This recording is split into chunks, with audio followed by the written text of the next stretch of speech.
ай золотая корона телефон гирифтем. Февраль. Москва, Душанбе. Аз 9000 то 10000 рубль.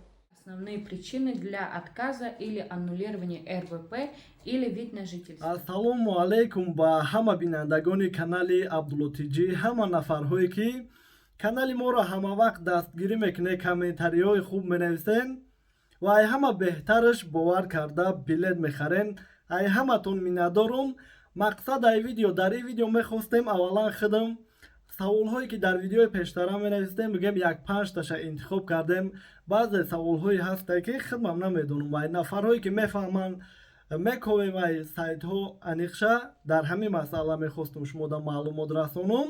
Вақт саволҳо боша метавонед ки дар комментарияи видео нависен, иншаалло ҳаракат мекунем аниқша биёем ва ҷавоб расонем ва баъдан нархи навои билети моҳи феврал мартада шумо бирасонем ва нафарҳое ки меган ай кадом сабаб РВП ё ки вид на жительствора аннулировать мекунанд, ҳамин мавзӯъҳода шумода маълумот расонем.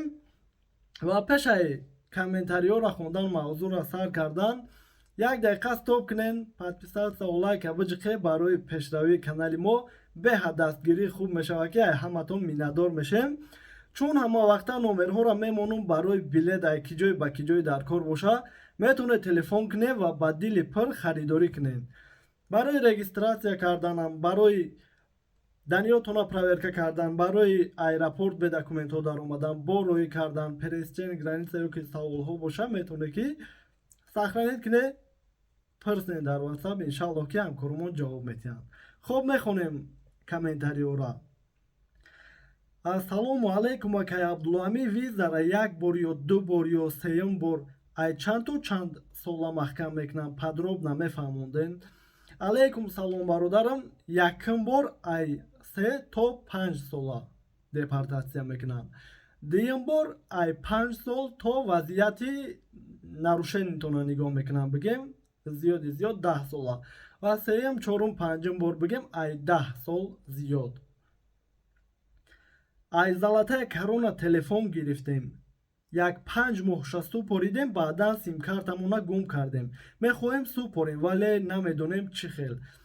бародарҷон, агар телефон гирифтагӣ ки бошен, дар вақти телефон гирифтан варақаи бигем варақаи метиҳанд ки ҳар моҳа чанд қайси супоридан дар кори навистагие ва дар кунҷи болои ҳамун варақ номер договор ҳастае ки шумо метавонед ки дар интернет, Google, Яндекс золотая корона ё ки страна экспресс нависен, медароен айуҷа пагашени заимда медароен номер договора, хати фамилиятон менависен ва мебурора ки чанд қа қарз дорен, метавонед ки ай ҳамуҷарам супоре. мақсад сайти оригиналаш катӣ.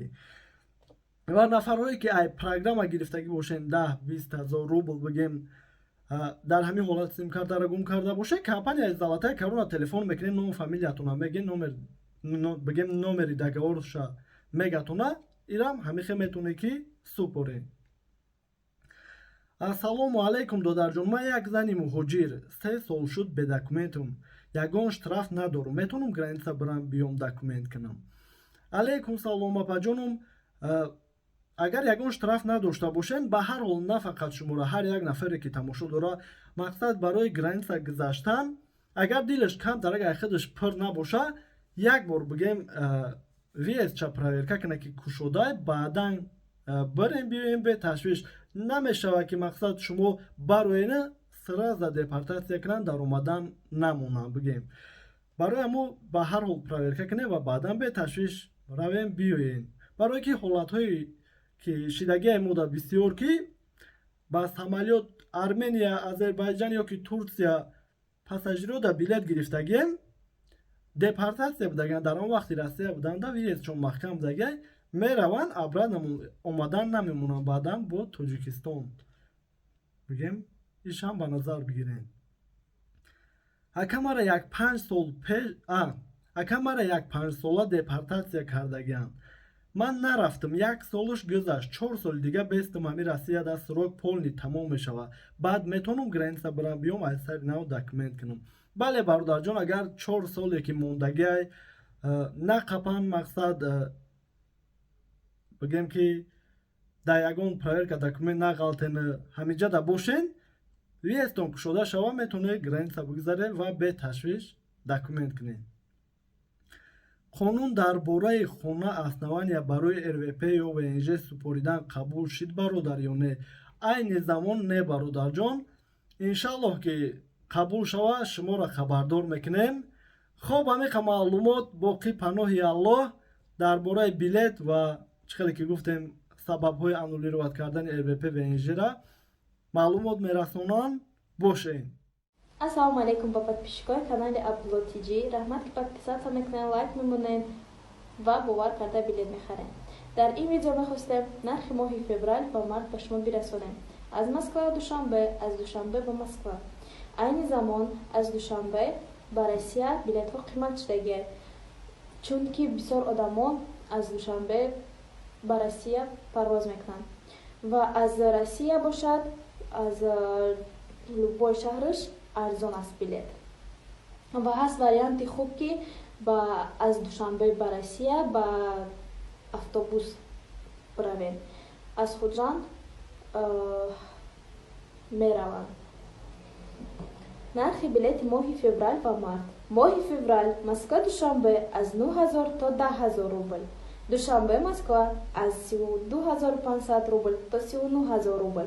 моҳи март Москва Душанбе аз 10000 то 15000 рубл. Душанбе Москва аз 26000 рубл то 33000 рубл. моҳи феврал Москва Кулоб аз 28000 рубл. Кулоб Москва аз 27000 рубл то 31000 рубл. моҳи март Москва Кулоб аз 7800 рубл то 10000 рубл. Кулоб Москва аз 26000 рубл то 3500 рубл. моҳи феврал Москва Бухтар аз 7000 рубл то 10000 рубл. Бухтар Москва аз 3500 рубл то 35000 рубл. моҳи март Москва Бухтар аз 7500 рубл то 16500 рубл. Бухтар Москва аз 27000 рубл то 39500 рубл. Москва Хуҷанд аз 10500 рубл. ҳамаи числоҳош. Хуҷанд Москва аз 21500 рубл то 23000 рубл.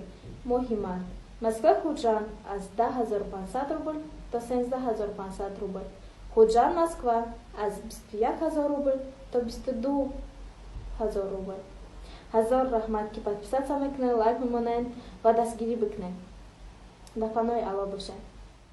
Ассаламу алейкум всем подписчикам канала Абдулло Тиҷи.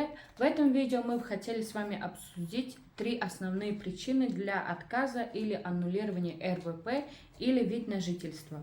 Первый – это действующее выдворение, депортация или амнистия, срок которого не истек по решению суда или органов власти. Второй – это срок 180 дней. То есть, если у вас есть РВП вид на жительство, вы не можете покинуть территорию Российской Федерации более чем на 180 дней. Прошу вас заметить, когда вы приехали из Таджикистана, например, в Россию, вы в течение 6 месяцев не можете покинуть территорию Российской Федерации. Также в течение года вы вправе 180 дней находиться за границей. Наверное, каждый из вас знает то, что по приезду из Таджикистана, например, должны уведомлять органов миграционной службы о том, что вы покидали территорию Российской Федерации. Если у вас будет превышать 180 дней, то сотрудник миграционной службы вправе аннулировать и также поставить запрет на въезд на территорию Российской Федерации. Третья причина – это штрафы. То есть, получается, если у вас есть какой-либо штраф, вам приходит уведомление, то, что вы должны оплатить этот штраф в течение 60 дней, и вы не заплатите этот штраф, то вам приходит повторный штраф за тот штраф, который вы не оплатили. То есть, получается, то, что вам придет 2 штрафа. Также, если вы не заплатите за этот штраф, могут аннулировать или также отказать от принятия ваших документов для РВП или ВНЖ. Прошу еще заметить то, что в течение 3 лет максимальное количество штрафов 2-3 штрафа. Так, если будет превышать, то есть у вас будет 4, 6 и так далее, вам могут отказать документы принятия для РВП или ВНЖ или также аннулировать. Что ж, на этом все. Хотела бы попросить вас написать в комментариях, какая тема вам нужна, чтобы мы более коротко и ясно объяснили вам. Жмите лайк. До свидания.